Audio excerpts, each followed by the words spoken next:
Brian, thank you very much for taking the time. Last time we talked, you thought it was a long shot that January 8th would be the actual day. That's the first day by law that the earliest day, I should say, that sports gambling could come to North Carolina. Is it official now that it's going to be pushed past that date?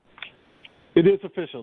Thanks for having me. The North Carolina Lottery Commission, their sports gambling committee, announced today that it's going to very, very unlikely that they will hit January 8th. Basically, no chance, and that's just because they have a lot of work left to do. I mean, they haven't even started accepting applications from the 12 sports gambling operators that are going to be operating in the state.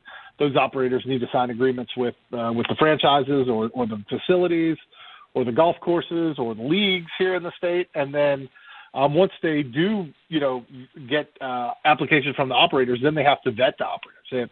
By law, they're required to do background checks and make sure they comply with safe gambling stuff, responsible gambling stuff. They got to make sure that they can geofence and not allow others in Tennessee or Georgia to bet, or those on federal land in the state to bet. So an awful lot of work still left to do. And what's the holdup? Like, why aren't they fielding those applicants? Why aren't they taking the steps to get those things done, especially if they're going to take time? Well, right now they're writing rules.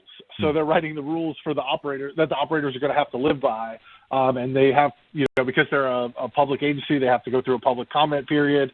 The first set of rules has been approved, sent out to public comment. Public comment, changed some of those rules. And now they're back before the committee. They'll vote on those on Wednesday. But like things like a fantasy contest, the definition of a fantasy contest received a whole lot of feedback. They ended up just pulling that rule out of their rules because they thought it was going to delay the process. They said, we'll deal with this later. We don't want to fight about it now.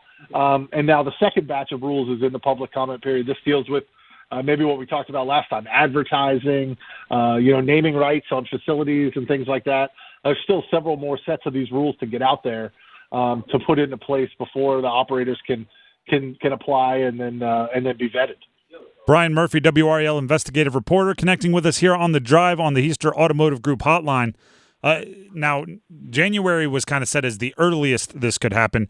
There's also, I believe, a deadline in June. Is there any reason, you just listed a whole bunch of things that need to happen. Is there any reason to worry about the June deadline for getting it done by then, which, for somebody, many people out there want sports gambling here in North Carolina? Is there a reason to kind of worry about them not hitting the window? I don't think so. I mean, everything they've done has been geared to making that June 15th deadline. I would imagine the deadline, I'm sure they want to hit before that June 15th deadline. Just a reminder, the U.S. Open is in Pinehurst beginning June 13th, and they could have their own sports gambling facility on premises during the tournament. I imagine they definitely want that dealt with before the tournament starts. But I get the sense that while it won't be January, and I didn't think it would be January 8th, they are working around the clock to try to get this launched as soon as possible. They know that, folks want this as fast as possible. I think it'll definitely be before June 15th. I see no reason why they wouldn't hit that date. And the other thing I would point out, Maine recently launched sports gambling 14 months after it passed the legislature. This passed the legislature in June. January would have been 7 months. That is a really quick turn for these things if you look at what's happened around the country. Yeah, but we're better than Maine, right? Well, the interesting thing, Maine only has 2 operators. We're going to have as many as 12. So I do think the process is going to take a little bit of time to get to the finish line. All right, Brian Murphy, WRL investigative reporter, connecting here. Brian, let's get to the important stuff. I've been following this on social media. Will I be allowed to bet on floorball if I want to? And side note, what is floorball? So floorball looks a little bit like floor hockey. That's the best that I can come up with. It was basically like a game you played in gym class. Yes, it is on the list of things that operators can accept bets on. Just because it's allowed doesn't mean any operator is going to be taking bets on floorball. But yes, floorball's on the list. Netball, which is a game that is apparently very popular in Australia and New Zealand. It's kind of like basketball, but no dribbling. That is, you can bet on that. You can bet on a game called Pesapallo, which is the Finnish national game. So I wonder if the Carolina Hurricanes team locker room is going to be participating in a lot of bets on that sport. And of course, the Nathan's famous hot dog eating contest. Oh. If you want to bet on Joey Chestnut, you'll be able to bet on Joey Chestnut. Hey, it sounds like a good bet to me. By the way, you mentioned basketball, no dribbling. There's already a couple, I don't know, maybe Hornets that I'm like, hey, their handles won't be a detriment. We need to look into this netball thing.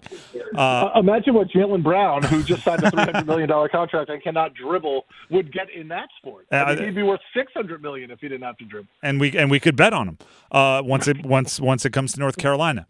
Is it really worth like the trouble? Again, we're all, at least I am, tracking this as like a when is it going to happen sort of thing. Is it really worth it to take the time to even have to read and debate whether the public can bet on bocce ball? Yeah, that doesn't have to go through the rulemaking process. So Okay. that one is going to that one's just going to be accepted by the commission here on Thursday. And they're meeting multiple times a week. I mean, they met last week. They're meeting twice this week. They have meetings as soon as early next week. Thanksgiving week, and then they're meeting again the week after Thanksgiving. So they're meeting quite frequently to try to get all these rules passed. Some things are what sports you can bet on. I don't think is going to create much of controversy because the operators can appeal for additional sports if they want. But some of these other things, like we talked about the definition of a fantasy contest. There are businesses, Prize Picks, for example, that is their entire business. So they are lobbying super hard on some of these rules. Some of the rules that I think are pretty arcane, I think like that goes to the heart of some people's businesses, and so they're really going to fight about them. Once again, that is Brian Murphy, WRAL investigative reporter. Brian, thank you very much for taking the time to join us, and keep up the good work. Yeah, next time I talk to you, I want a full breakdown on who I should bet on netball. I got you. Hey, there's once it's legal, I'm in there. Okay.